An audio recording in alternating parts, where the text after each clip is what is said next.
going to discuss about a few more topics in PyTest. One is HTML report and other one is markers.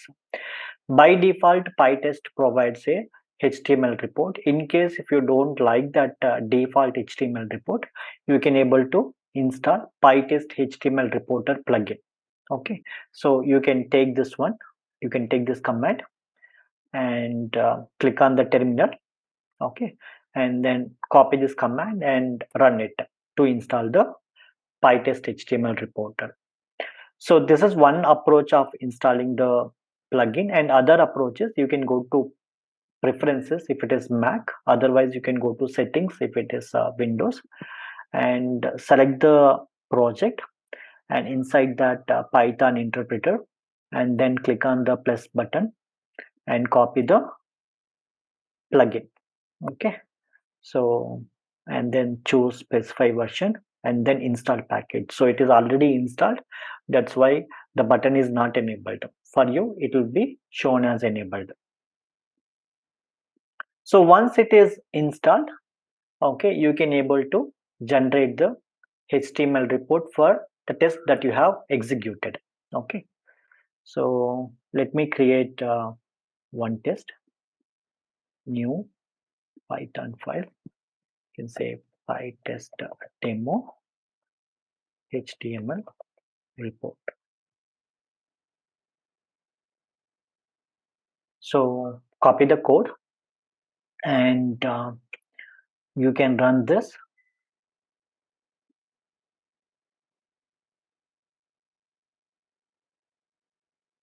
You can run this test file. Okay, so right click, run. So A, B, C, D, all the 4 tests are executed. So if you want to generate the HTML report, so you need to run it from the command prompt. So from here, if you run it, the HTML file doesn't shows you. So you need to run from the command prompt. Okay.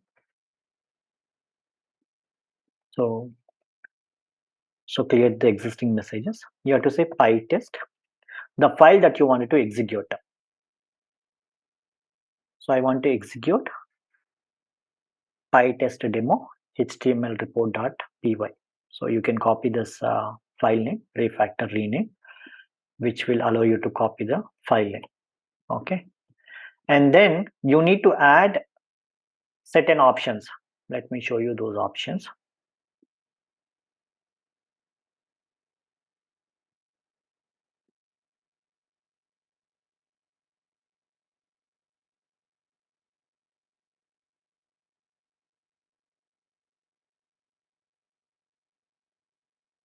So -HTML report, and in which folder? From the current project. Dot means from the current project. Okay, in which folder you want to generate the reports. For example, I want to keep the reports in a folder called HTML, and the file name should be report HTML. Okay, so when you give this -HTML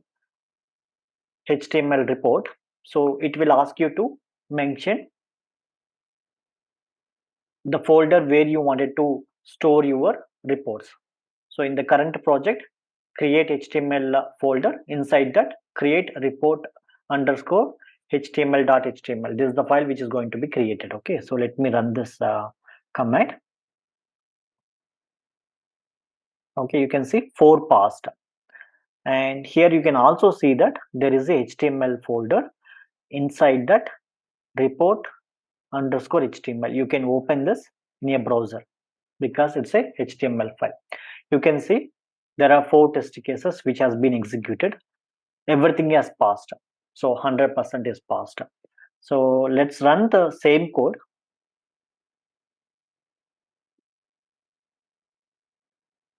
Asset, okay,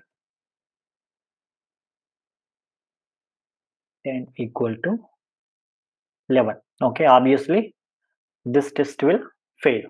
Okay, now let me run the same test again. Okay, 1 failed, 3 passed. So if you go here, there are 4 test cases have been executed. 3 passed, 1 failed, and this is how the report shows. Okay. And if you go to test metrics, it will show the test cases and which are passed, which are failed, and the error message. So this is about generating the HTML report.